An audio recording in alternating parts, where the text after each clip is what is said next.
Quel avenir pour l'humanité ? Quel avenir pour l'humanité ? Des leviers de vitalité. Posé dès 2015 face au transhumanisme, à l'IA, à ChatGPT et à la fascination numérique, il est temps de nous poser la question de ce que nous souhaitons comme humanité actuelle et à venir. C'est en clarifiant qui nous sommes et vers quel type d'humanité nous souhaitons nous diriger que nous pourrons prendre les décisions pertinentes pour aujourd'hui et demain. Altercop a tenté de répondre à cette question en interviewant de nombreux acteurs aux profils divers afin d'apporter, comme un kaléidoscope, leur regard pluriel sur cette question centrale.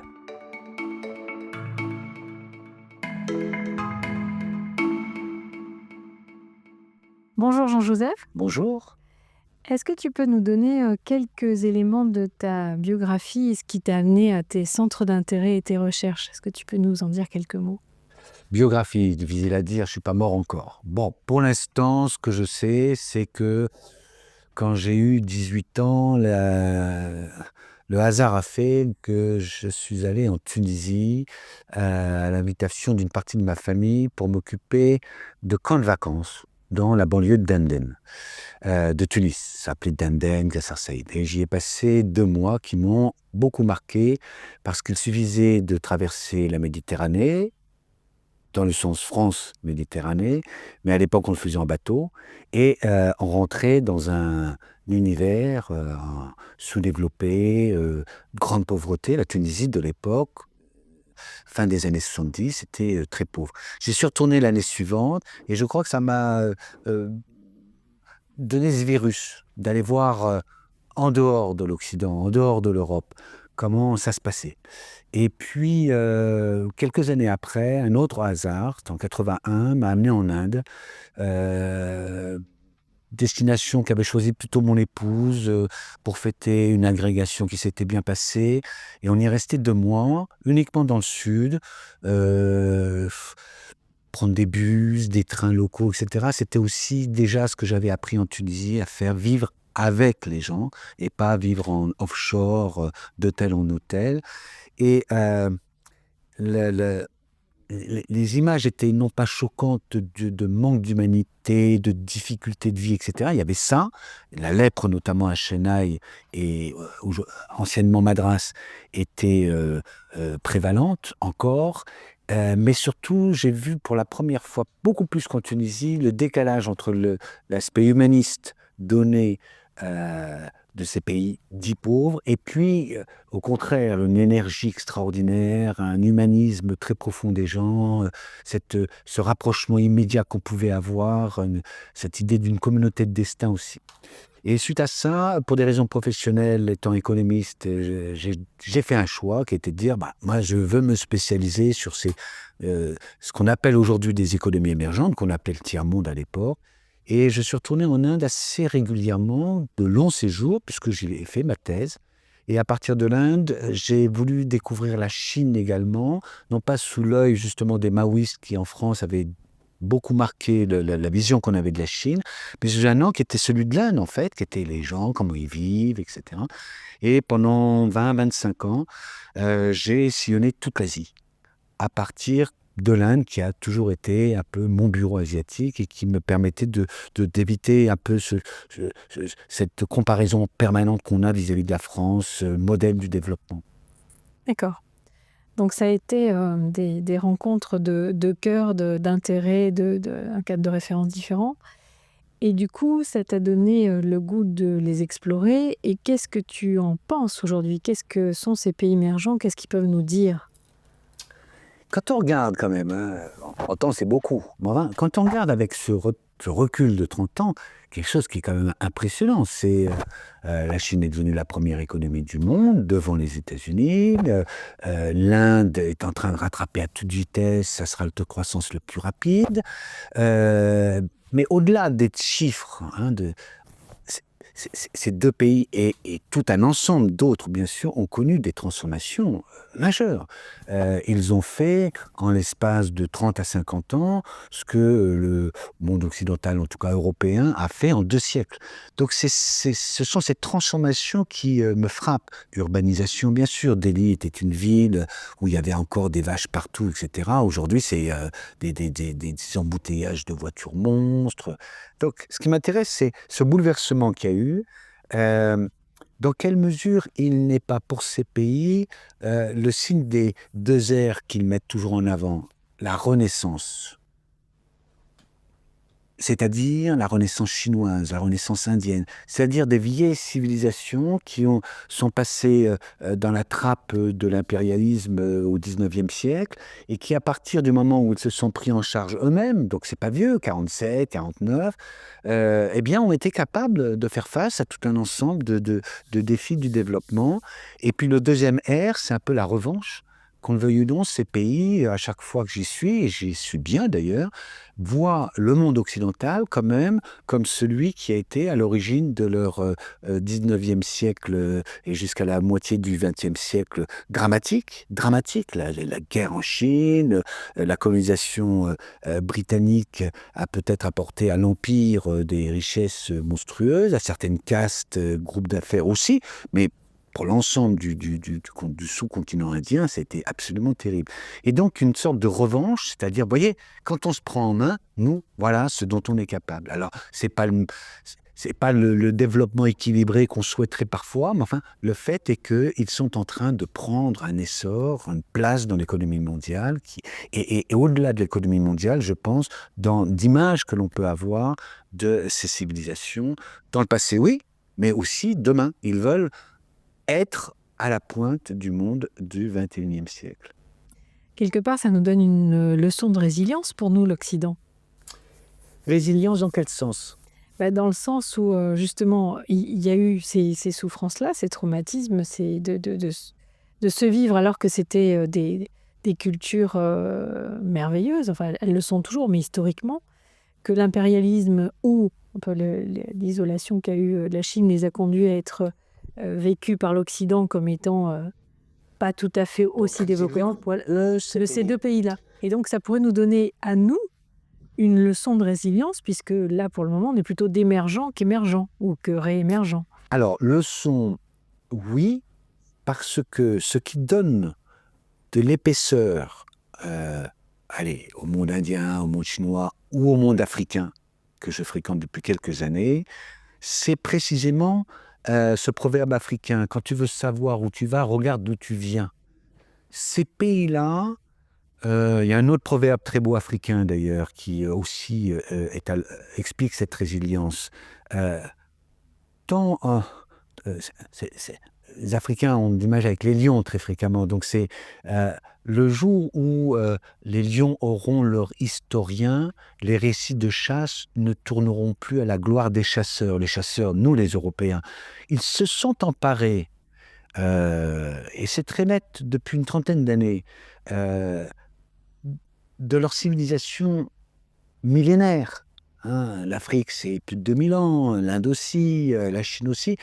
Et ils ont été chercher dans cette civilisation, dans cette histoire, avec les aspects positifs, négatifs, bien souvent c'est masqué, bien évidemment, mais ils ont été chercher les forces de cette énergie, aujourd'hui, du renouveau. Alors, des fois, on appelle ça du nationalisme, du chauvinisme, etc. Mais il faut bien comprendre que quand la Chine va extirper comme ça 2500 ans, la création de la Chine moderne, cet empire Chine qui crée l'unité des différentes provinces, quand l'Inde va chercher dans ses vieux textes, pas seulement les sutras du yoga, mais aussi dans des textes comme l'Arthashastra ou les fables du Panchatantra, quand l'Afrique va chercher dans sa tradition orale des griots, ses histoires des rois, il faut savoir que l'Afrique au XIVe siècle avait des empires extrêmement riches et cultivés. Eh bien, c'est ça qui leur a donné cette force de revenir sur les devants de la scène du monde et d'exiger le droit à exister, à être écouté, avec aussi la masse qu'ils représentent, 1,5 milliard d'habitants en Chine, en Inde, en Afrique. Les Français sont gentils, mais bon, voilà, ils font 60 millions d'habitants et ils cherchent parfois un peu à se comparer à ces énormes bateaux. Donc c'est cette notion de civilisation qui est très intéressante, je trouve, pour expliquer leur résilience. Et je pense que dans les crises successives qu'on vit, nous, alors on va peut-être pas revenir sur les raisons de ces crises, mais il y a quelque chose qui fait que notre modernité, notre technologie nous a rendus hors sol, pour reprendre les termes de Pierre Rabhi. Et du coup, il y a un tel engouement pour la technologie qu'on ne veut plus regarder l'histoire, on ne veut plus regarder le patrimoine. Et je pense que nous pouvons nous appauvrir de ça très, très fortement, tandis que ces pays-là sont avec toute la force que tu dis, mais justement en sachant faire le lien avec leur histoire, leur mémoire, leur tradition. Donc je me dis, il y a peut-être là à apprendre d'eux, puisqu'on est quand même dans une arrogance occidentale toujours, à supposer qu'on est les seuls à avoir le modèle et qu'on continue à l'imposer. La preuve, c'est qu'ils en veulent pour leur propre croissance. Mais on oublie ce que tu viens de dire, c'est que même s'il y a une ouverture, une envie d'avoir une croissance équivalente à la nôtre, en tout cas celle qu'on a eue, ils la colorent autrement, ils la gèrent autrement, ils la gèrent avec leur unicité. Tout à fait. L'Occident, s'il faut l'appeler comme cela, on a l'impression que son histoire commence avec la révolution industrielle, même si on parle des rois, François Ier, etc. Mais enfin, fondamentalement, on l'a fait dater du XVIIe, XVIIIe siècle. C'est là qu'il y aurait eu l'état de droit, la révolution industrielle, l'essor économique. La modernité. Voilà. Et donc, on a une histoire extrêmement courte. Alors, on va parfois chercher, bien sûr, donc je parlais de Charlemagne, de François Ier, on n'est pas idiot en termes de culture historique, mais en réalité, on voit bien un dualisme complet, un fossé complet entre ce qui est, on va dire, les traditions occidentales revendiquées, d'héritage grec, par exemple, voilà, tradition philosophique, scientifique aussi, on prétend que ce sont les Grecs qui ont tout inventé, une science moderne.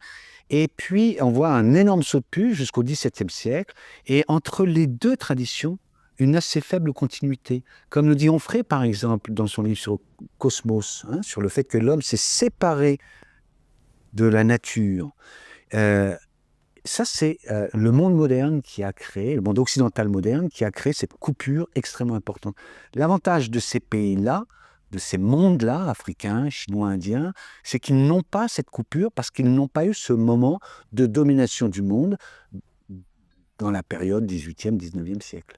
Même la Chine, qui avec Mao s'est quand même beaucoup coupée de ses racines traditionnelles, philosophiques, spirituelles et autres. Oui, mais qu'est-ce que c'est ? 30 ans. Même pas 30 ans. Mao, il prend le pouvoir en 1949 et en 1972, il est déjà quasiment out. Donc, 25 ans, c'est pas grand-chose par rapport à l'histoire de la Chine. Et quand je vais en Chine, je suis surpris de voir encore, dans la façon dont les gens font tous les matins leur gymnastique, le tai chi, dans la pharmacopée traditionnelle, dans leur mode de vie. Et pourtant, les images qu'on a de la Chine, c'est la pollution gigantesque, les embouteillages, etc. En fait, non, dans l'intérieur, les Chinois sont bien dans l'histoire longue de la Chine. Mao, c'est un empereur parmi d'autres. Ils n'en ont pas eu qu'un empereur, ils en ont eu une centaine. Et quand on va en Inde, on retrouve on a le même phénomène, c'est-à-dire à la fois la période récente, les icônes de type Nehru, etc. Mais l'Inde vit à l'âge de son, non pas siècle, millénaire. Des 2-3 millénaires passés. Et ce qui me frappe en Afrique, c'est d'avoir finalement découvert le même processus. Ils vont chercher, dans leurs racines très profondes, ce qui est leur raison d'être aujourd'hui. L'Occident, non. C'est vraiment cette image dont tu parlais, on est devenus les plus forts, notre modèle est le meilleur, et en fait, ça se résume à une période de l'histoire très courte. C'est 2 siècles d'histoire. Et avec cette modernité, on a le capitalisme qu'on connaît, donc avec son évolution dérégulée vers les marchés, enfin, tout ce qui nous amène à ce qu'on vit aujourd'hui. Mais aussi, ce que tu dis, c'est effectivement cette coupure avec le vivant et cette coupure avec la spiritualité qui s'est continuée jusqu'à la séparation de l'Église et de l'État, fait qu'on est hors sol sur plein de domaines, en termes de sens, de transcendance, de reliance au vivant, etc. Alors que tu dis que ces 3 grands pays sont trouvent le moyen de s'approprier la modernité et tout ce qui va avec leur tradition et avec une spiritualité. Alors, si on définit la spiritualité comme, non pas la religion au sens où on l'entend nous, Et effectivement, c'est deux choses très différentes. Relégarer, c'est réunir, c'est créer des églises. C'est ça la religion. La spiritualité, c'est considérer que ce qui, pas nécessairement domine d'ailleurs, hein, mais que l'homme doit marcher sur ses deux jambes. Il y a un esprit, c'est quand même ça qui est déterminant dans les choix qu'il fait, dans les orientations qu'il va suivre, et puis il y a la vie matérielle. Quand on parle de la Chine d'aujourd'hui, on dit les Chinois sont tous des matérialistes, et non, pas du tout. Ce qui me frappe au contraire, c'est leur très grande spiritualité au sens où je l'ai entendu, c'est-à-dire ce qui compte, c'est ce qui se passe dans le raisonnement, dans les choix éthiques, moraux que l'on va faire. On a beaucoup parlé du retour de Confucius en Chine. En réalité, c'est pas seulement Confucius qui est poussé par les autorités, mais il y a bien d'autres philosophes. Lao Tzu est extrêmement populaire, bien sûr. Et quand on lit Lao Tzu, qu'on lit les philosophes indiens du 10e, 9e, 10e siècle, on a moins de philosophes en Afrique, mais on a une philosophie qui date également de cette période-là. On voit qu'effectivement, ils convergent, ces trois ensembles, vers une intégration de la prospérité matérielle, mais aussi le respect des traditions. Ce sont des sociétés extrêmement conservatrices, contrairement à ce que l'on pense. On n'a pas cette modernisation à tout prix que l'on a en Europe et aux États-Unis, encore plus qu'ailleurs. Et le troisième, c'est dans les rapports entre les gens, le fait que ce ne sont pas des marchandises, ce sont des gens. C'est-à-dire que comme ils ont vécu très rapidement cette transition de la société traditionnelle à la société moderne, ils ont encore, peut-être que ça disparaîtra, mais ils ont encore le lien du village. Donc le voisin compte. Quand je vais en Chine, dans ces grandes tours où on a l'impression que tout est anonyme, non, pas du tout. Le lien avec le voisin compte parce qu'on a encore cette culture du village. Donc tu es assez spécialiste et de l'Inde et de la Chine et de l'Afrique. Et quelle pourrait être leur vision du monde? Comment ils voient les 20-30 prochaines années? C'est ça. Ils ont une grande confiance. C'est confirmé par les sondages, pas de 1000 personnes, mais de 10 000, 30 000 personnes à l'échelle de ces continents, fait par le Pew Institute aux États-Unis, qui est considéré comme une source assez fiable de l'état d'esprit, de l'opinion. Donc ce qui frappe, c'est cette grande confiance qu'ils ont, et notamment que la jeunesse a, et qui ressemble un peu à ce qui a pu se passer en France dans ce qu'on a appelé les 30 Glorieuses. Simplement, on voit bien qu'ils ont à la fois une grande confiance dans leur capacité de décollage, notamment en Afrique, c'est très très net. On regarde la Chine, et les Africains aujourd'hui disent maintenant, c'est notre tour. Quant aux Indiens, le taux de croissance cette année 2015 va être supérieur au taux de croissance de la Chine. Ça va être une fête nationale au moment du festival de Holi, j'en suis persuadé. En même temps, ils sentent bien qu'ils ont des défis monstres en face. Notamment, bien sûr, plutôt d'ailleurs, les autorités. Pour ce qui est de ces défis, le terme revient tout le temps, la soutenabilité de leur modèle de développement et de croissance. Parce qu'ils arrivent à la table du festin, on leur dit il n'y a plus de pétrole, le charbon pollue la planète, le cuivre, les matières premières, non, vous ne pourrez pas vous appuyer là-dessus pour vous développer. Donc ils ont ça en face d'eux. Alors, ils pourraient en tirer des leçons très pessimistes. Et en fait, non, c'est assez intéressant de voir comment ils saisissent ces défis comme autant d'opportunités pour aller au-delà du modèle industriel du XXe siècle dans les pays occidentaux. Par exemple, dans le solaire, dans la voiture électrique, dans l'éolien, dans le retraitement des déchets, etc. On voit que ces pays commencent à être à la pointe en réalité. On l'a vu notamment avec le téléphone mobile. Le téléphone mobile, je me rappelle d'une Chine, encore début des années 2000, où il y avait 10% seulement de la population qui était équipée du téléphone mobile.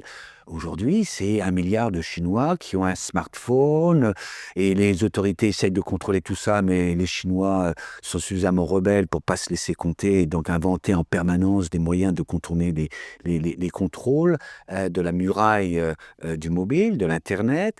En Afrique, taux d'abonnement au téléphone mobile quasiment identique à celui de la France maintenant. Donc, défis gigantesques. En même temps, ils saisissent ces défis pour dire « Regardez-nous ce qu'on va faire, on va vous dépasser ». Et d'une certaine façon, c'est tout à fait crédible. Pour la population, le défi principal, l'inquiétude principale, c'est celle de l'emploi. Et là, l'Occident ne se rend pas compte du défi que ces pays ont. Au moment de la révolution industrielle, on estime que le quart de la population active britannique va immigrer, et notamment aux États-Unis. Et c'est le cas en Italie, mais c'est le cas aussi en France, moins quand même, parce que la démographie française était moins explosive que dans d'autres pays. Mais il y a eu des Européens qui sont partis dans le monde entier. La colonisation n'a pas seulement été la prise de conquête de territoire, c'était aussi une poussée dehors d'un excès de population. Et le problème, c'est que la Chine, l'Inde, voire l'Afrique, sont aujourd'hui dans un espace relativement clos. Les pays riches, là, ils érigent des barrières. Il n'y a qu'à voir ce qui se passe quand il y a quelques milliers d'Africains qui viennent sur les côtes de la Méditerranée. Et donc là, pour eux, c'est leur grand défi. Comment arriver à trouver en interne de quoi donner suffisamment d'emplois à cette jeunesse qui arrive? Alors, en Afrique ou en Inde, c'est aux alentours de 15 millions d'emplois qu'il faut créer chaque année. En Chine, on est en phase de ralentissement, c'est plutôt 7 à 8 millions d'emplois. Mais enfin, en France, quand on a créé 10 000 emplois en l'année 2015, ils sont tout contents. Donc, il faut imaginer le changement d'échelle. Donc, la population, de ce point de vue-là, est assez, non pas inquiète, mais c'est son problème numéro un. Et c'est ce qui explique d'ailleurs que finalement, la structure familiale, en Afrique ou en Inde, mais aussi en Chine, reste une cellule extrêmement importante parce que c'est au sein de la famille que s'opèrent finalement ces transferts qu'on appelle intergénérationnels. La famille a quasiment disparu. Bien sûr, solidarité. Il n'y a pas de sécurité sociale en Afrique, il n'y en a pas en Inde. C'est la famille qui sert de sécurité sociale. La Chine, il y a une sécurité sociale qui a été mise en place par Mao, mais qui a été relativement démantelée. Et donc aujourd'hui, les vieux se retrouvent un peu tout seuls et ils attendent tous de leurs enfants. Chaque enfant en Chine va devoir porter ses parents et ses grands-parents. Donc, chaque individu va avoir 4 à porter dans quelques années. Et donc, d'autant la que cellule familiale... avec un seul enfant, avec sa politique de l'enfant unique, a encore plus mis la pression sur celui qui reste par rapport à l'Afrique ou Oui, mais la famille qui avait été poussée dehors par la Chine communiste revient en force comme étant la cellule qui va sauver le pays. Et je pense qu'effectivement, c'est la famille qui va sauver la Chine. Quand tu parles de la question du travail, donc on est tous concernés à des échelles de nombres différents, mais on est tous concernés par ça. Et on sait que les évolutions technologiques robotisent un maximum d'emplois, ce qui veut dire qu'il y a une détérioration des emplois en Occident, mais pas que. Donc si d'un côté, de façon tout à fait légitime, il y a énormément de jeunes qui souhaitent un emploi partout dans le monde, mais notamment dans ces 3 grands pays, comment est-ce que tu vois l'équation? Parce que nous, on sait qu'on robotise un maximum, donc on dégrade, on abîme, on en supprime des opportunités d'emploi, donc il faut qu'on se réinvente avec ça. Et eux, comment est-ce qu'ils vont gérer ça aussi? C'est une question qui touche l'ensemble de la planète. Parce que même si la démographie est moins explosive, abondante dans nos pays, on voit bien que la crise de l'emploi est partout. C'est en fait le modèle du capitalisme du 19e, du 20e siècle avec le Fordisme, la production de masse, l'emploi de masse, qui est complètement remis en cause. Aujourd'hui, par le phénomène de la mondialisation, si critiqué, mais pas par moi. On voit que la productivité des machines, les types de biens que l'on produit, y compris dans l'agriculture, permettrait à 10 milliards d'êtres humains de vivre en travaillant une journée par semaine. En gros, c'est ça l'équation. Le problème, c'est qu'on est dans un monde où le partage des ressources est tel qu'on voit bien la concentration des fortunes sur le 0,1% ou le 1% des plus riches, et puis la prolétarisation, mais y compris dans les pays développés où se développe aujourd'hui la pauvreté, se redéveloppe la pauvreté. Donc, c'est ce modèle capitaliste. Alors, est-ce que c'est le modèle capitaliste qui va se renouveler et trouver des façons de faire face à cela? On a un certain nombre d'indices qui le montrent. Le développement des emplois précaires, la mise en place, qu'on le veuille ou non, d'indemnités de chômage un peu partout dans le monde, y compris développées. La proportion d'Américains qui travaillent maintenant au sens normal du terme, ne cesse de chuter.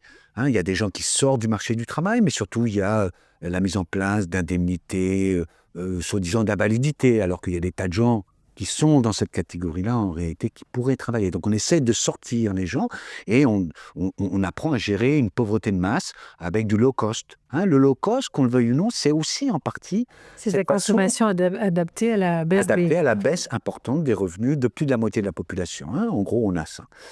Dans les pays en développement, ils pourraient également choisir un schéma de ce type-là. Et rien ne dit que l'Afrique ou l'Inde ne vont pas inventer un système où, en gros, les très riches et les classes moyennes supérieures vont bien s'en sortir, et puis on va inventer un modèle de low cost pour les autres. La balle est dans le camp aussi des alternatifs. Est-ce que les alternatives vont être capables de mettre suffisamment en avant les solutions qu'ils préconisaient dès les années 60 ? Je pense à Ivan Illich, etc. C'est-à-dire travailler 2 heures par jour, avec des niveaux de productivité élevés. C'est pas le robot qui est en cause. Je ne vois pas pourquoi il faudrait mettre en cause le robot. Le robot, ça peut être une émancipation extraordinaire pour la population. Non, c'est la distribution des Mais richesses. c'est la distribution des richesses, la distribution du travail. De sorte que la part du travail contraint serait réduite effectivement à un minimum et que la part du travail choisi se représente 80-90% du temps. C'est un début de XXIe siècle qui bute sur cette question. Ça, c'est indéniable. Et est-ce que tu vois dans ces 3 pays des alternatives comme on en voit pousser des tonnes en Occident ? Parce qu'on a plein d'initiatives pour essayer de faire les choses autrement. Est-ce que c'est aussi des choses différentes ? Alors, en Chine, c'est très différent parce qu'en Chine, on a vraiment un modèle de capitalisme d'État très organisé. C'est le parti qui garantit à tous qu'il aura un emploi. Donc, c'est aussi les tremblements qu'on observe depuis l'été 2015, depuis la crise financière chinoise de 2015. Est-ce que les autorités vont être capables de faire face à ce défi ? Pour ce qui est de l'Inde et de l'Afrique, qui se ressemblent de ce côté-là par rapport à la Chine. Il y a une explosion d'initiatives parce qu'il faut apprendre à se débrouiller. C'est bien ça qui se passe, n'est-ce pas ? Donc la microfinance se développe, les associations se développent. Je le répète, la famille.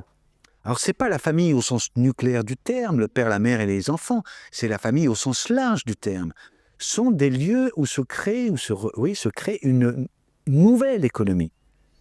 Pour absorber, pour faire face à ces défis-là. Ça n'est pas le modèle alternatif qui est né en Occident, parce qu'il est né, lui, sur la base d'une famille qui avait disparu. Donc là, les communautés sont obligées de se recréer, on est obligé d'inventer de nouvelles communautés. En Inde et en Chine, on peut dire d'une certaine façon qu'ils vont peut-être inventer le XXIe siècle plus rapidement que nous, parce qu'ils n'ont pas détruit ces institutions de proximité. Je le répète, on l'appelle la famille, mais ce n'est pas la famille, c'est beaucoup plus large que la famille. Par exemple, dans les villes africaines, c'est le village. On retrouve dans les grandes métropoles africaines des gens qui viennent donc des différents villages et qui recréent une sorte d'appendice du village d'origine avec tous les réseaux de solidarité autour de cela.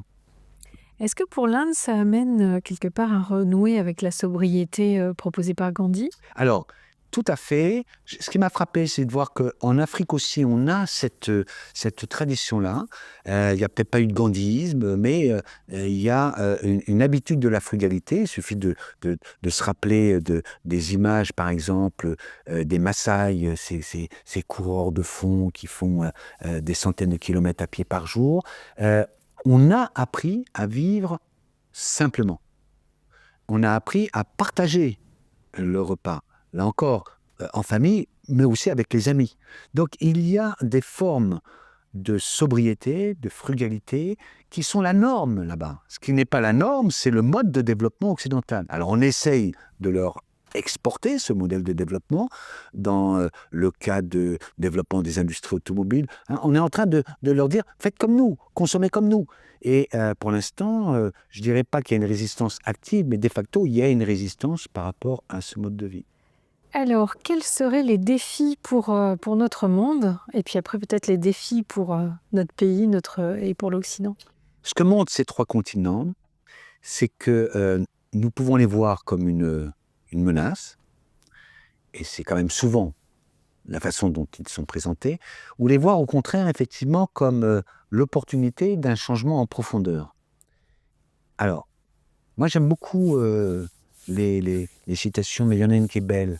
Le monde est un pot à eau. Quand on a bu, on le passe à autrui. On voit bien que c'est pas du tout, pour l'instant, l'état d'esprit dans lequel on se situe nous. Si on a une attitude vis-à-vis de ces pays qui émergent, une attitude, c'est un jeu à somme nulle. Ce qu'ils gagnent, on le perd. On risque de rentrer dans un jeu, en fait, à somme négative. C'est-à-dire qu'on le voit avec les guerres aujourd'hui au Moyen-Orient. Et de ce point de vue-là, la diplomatie française est complètement rentrée dans ce jeu à somme négative. On appauvrit la France, parce qu'on ne va pas me faire croire que l'industrie militaire, ça crée de la valeur. Et évidemment, on appauvrit terriblement. On l'a vu en Irak, en Libye, aujourd'hui en Syrie. Une autre façon, c'est de raisonner en termes de comment on peut créer un jeu à somme positive. Prenons un exemple simple, puisqu'on est à la veille de la fameuse COP21 de Paris, on voit bien que les enjeux, là, sont sur la table.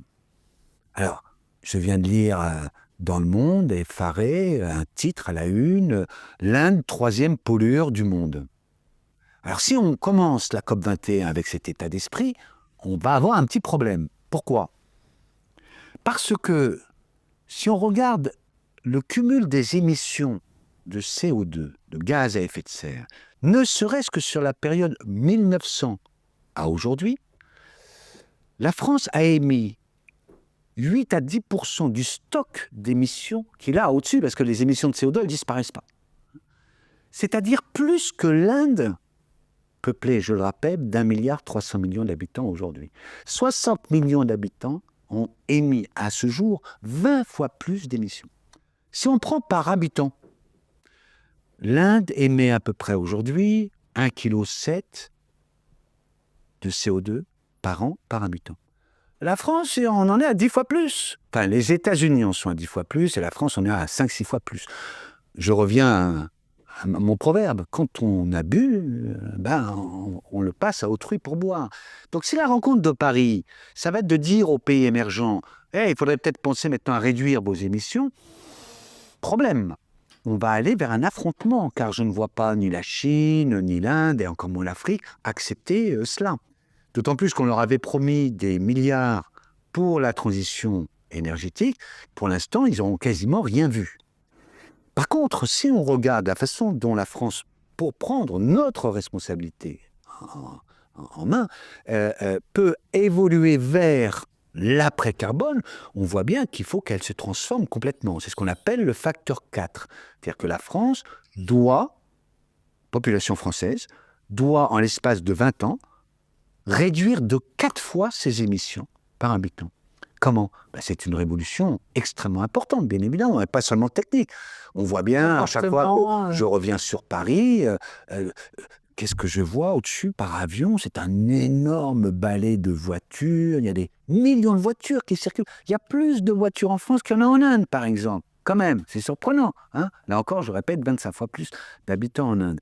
C'est encore des travaux, comme j'ai pu voir dans mon quartier, où vous êtes venu là, dans le 13e arrondissement, où les rois du béton, les Bouygues, etc., sont en train de construire encore sur le registre des années 60. Plus je coule de béton, plus je mets de ponts en fer, et mieux je me porte. Puis il faut des parkings, évidemment, donc on installe des parkings. On vous fait croire que la voiture électrique va réduire le problème.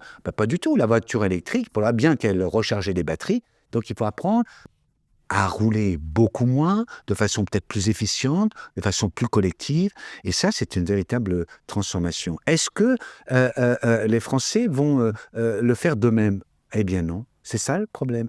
Il va falloir que, et je crois que la logique des pays émergents n'est pas complètement idiote, il va falloir qu'on aille vers un affrontement, vers une épreuve de force qui va donner aux politiques le courage, ils n'en ont pas. Donc, la volonté de céder parce que les autres poussent trop fort. Donc, le changement énergétique. Derrière le changement énergétique, c'est l'ensemble, évidemment, des relations économiques et, je pense, des relations humaines qui est en cause. Les campagnes se sont vidées. Moi, je ne vois pas l'intérêt d'avoir vidé les campagnes pour créer, comme on le voit dans la région parisienne, mais aussi autour de Toulouse, de Lyon, etc., des énormes agglomérations avec des campagnes vides. Et qu'est-ce qu'on fait dans les campagnes vides? On développe une agriculture extrêmement productiviste. On parle beaucoup de bio, mais c'est du bio productiviste. Ce n'est pas du tout du bio qui s'intéresse à la qualité des aliments intrinsèquement et à donner du travail à tout le monde. Donc il y a pour moi une très bonne nouvelle derrière cette montée des menaces, des affrontements, qui est que ça devrait inciter à réfléchir à un autre mode de développement. Et cet autre mode de développement met évidemment, je pense, en avant un besoin de spiritualité. C'est-à-dire qu'il faut que les gens se retrouvent un peu dans le sens du sacré. La planète, c'est pas pour la sauver, c'est parce que c'est sacré. Le monde animal, le monde naturel, c'est un monde sacré, au sens où on doit respecter ce qui est constitutif des forces de la nature. Oui, une nature qui a toujours été généreuse et qui nous a jamais demandé d'argent en contrepartie, et que la plupart d'entre nous pillons allègrement et privatisons tous ces biens. C'est cette phrase de Gandhi qui disait mais la Terre a assez de ressources pour satisfaire les besoins de chacun. Mais pas la cupidité. Mais elle n'en a pas assez pour la cupidité. Et c'est bien cette alternative que Gandhi posait dans les années finalement 1910-1920. Dans le sillage, il faut le dire, Gandhi n'a pas seulement pris son inspiration des racines indiennes, mais dans le sillage aussi aux États-Unis, de gens comme Thoreau, Léon Tolstoï. Ce mouvement alternatif existe à l'échelle humaine depuis très longtemps, puisqu'on le retrouve aussi chez les philosophes grecs. Quand tu parlais des affrontements, donc il y a un certain nombre de personnes effectivement qui voient assez difficilement comment on pourra arriver à basculer de système autrement qu'en passant par quelque chose de délicat, quelle qu'en soit la forme, c'est-à-dire des crises encore plus violentes, des affrontements, donner donc raison au choc des civilisations par exemple. Et je pense que c'est beaucoup l'inertie, on parle de l'inertie des personnes, mais c'est beaucoup l'inertie de nos gouvernants aussi, parce qu'on pourrait tout à fait choisir d'inciter encore plus à changer, plutôt que de prendre la voie d'une certaine inertie qui automatiquement va conduire à des affrontements. Qu'est-ce que tu en penses? Arrose sur le baudet. La Fontaine. Les gouvernants ont bon dos. Ils sont à l'image de ce que nous sommes, j'en suis persuadé. Rien ne m'empêche de refuser de mettre des bulletins de vote, par exemple, à un moment donné, parce que je juge que l'offre politique, comme c'est le cas en France, est une offre oligopolistique, c'est-à-dire il y a une classe politique qui est un petit groupe, là. On ne prend pas en considération la majorité des gens qui, de par leur non-vote ou leur vote blanc, disent non. Non, mais enfin, pour l'essentiel, malgré tout, c'est marginal, ces non-votes ou ces votes blancs. Pour l'essentiel, nous choisissons nos dirigeants. Alors, si on pense que, comme je le répète, le marché est fermé, c'est comme pour mon pain, si je sors et que je n'ai que 2 boulangers dans le village qui se sont mis ensemble pour décider de fixer le prix, la qualité du pain, etc., eh ben, je vais faire mon pain moi-même, n'est-ce pas? Je pense que c'est ça le message positif de la période. C'est si on partage cette idée que la planète a 10 milliards d'êtres humains, ça peut être vivable. Je ne dirais pas que ça peut être un paradis, parce que bon, c'est un peu éculé la recherche du paradis perdu. Mais c'est vivable. Si on met en avant des valeurs, de l'empathie, Saint-Exupéry disait bien, on ne voit qu'avec son cœur, n'est-ce pas? Donc regarder les autres avec son cœur. Mais on ne le fait jamais, bien sûr, ça. Si on met en avant l'empathie vis-à-vis des gens, mais aussi vis-à-vis de la nature qui nous entoure, ça nous amène automatiquement, on le voit bien, à la frugalité. Qu'est-ce que c'est que ces tonnes de déchets qu'une ville comme Paris, 3000 tonnes par jour? Mais est-ce que les gens se rendent compte de ce que ça représente? Donc, le changement, il commence par soi-même. Par soi-même, c'est-à-dire individuellement, collectivement, par l'invention de modèles alternatifs, montrer que ça marche, et puis arrêter d'être paresseux. Je crois qu'il y a aussi une très grande paresse dans les gens qui voudraient que ça soit différent. Ah oui, nous, on voudrait bien recycler nos poubelles, mais on ne peut pas. Non, grande paresse. Et la paresse étant humaine, c'est ça le problème délicat. Comment faire en sorte que ce sentiment bien vivre, tranquille, ne l'emporte pas sur le reste? Je suis un grand optimiste, mais affreusement réaliste. Je pense que c'est sous les grandes difficultés, c'est sous l'accumulation d'une crise vraiment de civilisation que peut-être ces petits ruisseaux alternatifs montreront peut-être que c'est la norme de demain. Bon. Mais attendre le grand jour, attendre qu'on ait des meilleurs dirigeants, je n'y crois pas. Je crois à l'exemple. Vraiment, c'est la seule façon de s'en sortir. Ok, donc l'exemple de chacun. Est-ce que tu aurais un petit mot de la fin, une conclusion, quelque chose que tu as envie de dire qui est important pour toi dans cette rubrique sur quel avenir pour l'humanité? Oui, parce que je pense qu'on ne regarde pas assez les autres là-bas, dans les pays dits en développement, etc. Que quand on les regarde toujours avec peur, effroi. Leur dire que là-bas aussi, les mêmes questions se posent. Là-bas aussi, on recherche des solutions. Là-bas, on invente parfois des solutions et que c'est pas idiot d'aller regarder comment on invente des solutions. Je prends l'exemple de la permaculture. La permaculture en France, ça reste un truc purement expérimental. À l'échelle de l'Afrique, à l'échelle de l'Inde, en Chine, c'est beaucoup plus retardé là encore, mais à l'échelle des 2 autres continents, ça fait quand même 3 milliards d'habitants, c'est pas négligeable. On invente des véritables villages entièrement sous permaculture. Je rappelle, la permaculture, c'est cette idée qu'il faut arrêter de traiter la terre comme une poussière, une marchandise qu'on massacre. Il faut apprendre à travailler avec son rythme biologique. Et on s'aperçoit que les rendements de permaculture sont largement suffisants pour nourrir les populations. Ah, pas une population du monde où il y aurait 1% seulement de la planète qui serait paysanne, ou agriculteur, ou entreprise agricole, hein, mais une population agricole qui, à mon sens, de façon optimale, devrait représenter à peu près 20% d'une population donnée, puisque la part des produits alimentaires, de ce qui nous est utile pour nous nourrir, ça représente à peu près 20% de notre budget. Il serait assez logique que 20% de la population active soit dans l'agriculture, mais on est très loin, puisqu'en France, le rêve, c'est d'aller vers 1% de la population. Donc on aura d'énormes tracteurs qui ne pourront effectivement que massacrer les sols, donc de plus en plus d'engrais, de phytosanitaires, etc. Et une qualité de l'alimentation qui se dégrade. L'espérance de vie est un signe extrêmement intéressant. Elle ne cesse désormais de plafonner et de reculer dans les pays dits développés. Ce n'est pas le cas du Japon, c'est le cas en France, c'est en train de se développer. Toutes ces maladies qui sont des maladies de la civilisation du XXe siècle sont en train d'arrêter ce qu'on a appelé le progrès. Donc, comprendre que la notion de progrès, ce n'est pas une notion de progrès technique, technologique ou économique, mais c'est une notion humaine, le progrès humain. Si on s'emparait de ça, c'est-à-dire si on revenait à la philosophie, à raison d'être, de vivre, donc de regarder la mort également en face, je pense qu'on ferait un pas de géant. C'est un économiste qui le dit, donc je pense que les philosophes ne peuvent être que contents. Jean-Joseph, il y a quelque chose d'essentiel que tu voudrais nous dire? Oui, toute cette discussion qu'on a eue, notamment sur les alternatives, sur les solutions, m'amène à considérer que le point central, c'est la question de la violence ou de la non-violence.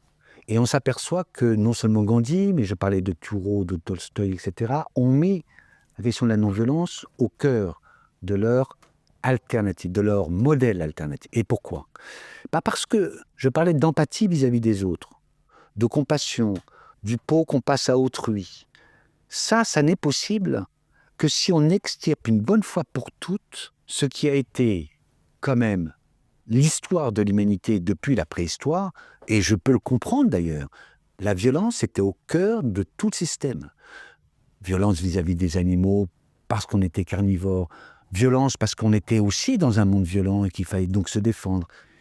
tant que la violence reste au cœur du système, de notre système mental, y compris vis-à-vis des enfants, de sa femme, etc., on ne peut pas aller vers une transformation. Quand Gandhi met la non-violence, Ahimsa, au centre de son modèle alternatif, il dit que c'est un moyen, mais ça devient une fin en soi. De quoi? La satyagraha, la recherche de la vérité.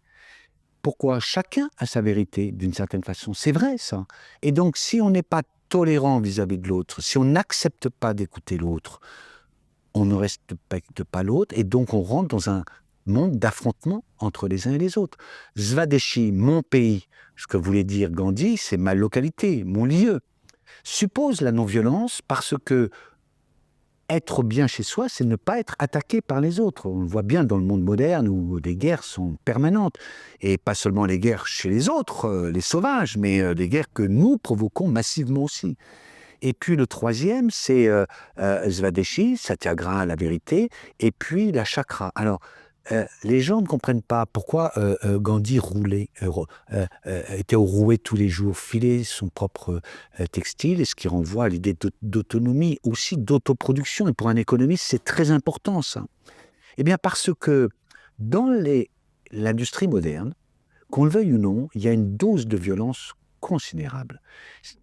Je pense que Gandhi lui-même considérait que sa proposition était une utopie. L'Inde des villages, de la petite industrie villageoise, le refus de la grande industrie des grandes infrastructures. Mais dans chaque utopie, il y a un message fort. Ce message fort, il est que si chacun peut produire le maximum de ce qu'il peut, on réduit, on va dire, les structures modernes, dites modernes de l'industrie, y compris dans les services, c'est de l'industrie, à une portion congrue. Et donc on réduit la part de la violence qui est contenue dans cette économie dite moderne. Donc la condition d'une société évoluée, post-moderne, certains diraient, ça fait bien de dire post, c'est que la non-violence devienne vraiment la norme essentielle dans les relations humaines, dans les relations à la nature, dans les relations au travail. Voilà pourquoi je crois que la non-violence, c'est pas éviter que des révolutions soient sanglantes, c'est faire en sorte que le changement soit un changement non violent et donc porteur de sociétés non violentes. Et ben voilà, je te remercie d'avoir pu apporter cette pierre essentielle à l'édifice. Et il n'y a pas beaucoup de monde qui pouvait le porter, et toi, tu as suffisamment de connaissances de l'Inde et de la non-violence et des messages de Gandhi pour... Parce qu'en Afrique, c'est un message très important aussi, et parce que j'étais étonné de voir que dans la société chinoise, les Chinois ont beaucoup souffert de la violence dans leur histoire millénaire. C'est une grande histoire millénaire, mais ils ont beaucoup souffert de cette violence. Et je sens qu'il y a une certaine légitimité du Parti communiste chinois qui tient à ce refus de rentrer dans des campagnes violentes. Et donc, il y a une sorte de résistance latente, non violente en réalité, à ce modèle développé par en haut par le Parti communiste. Je te remercie. Merci à vous.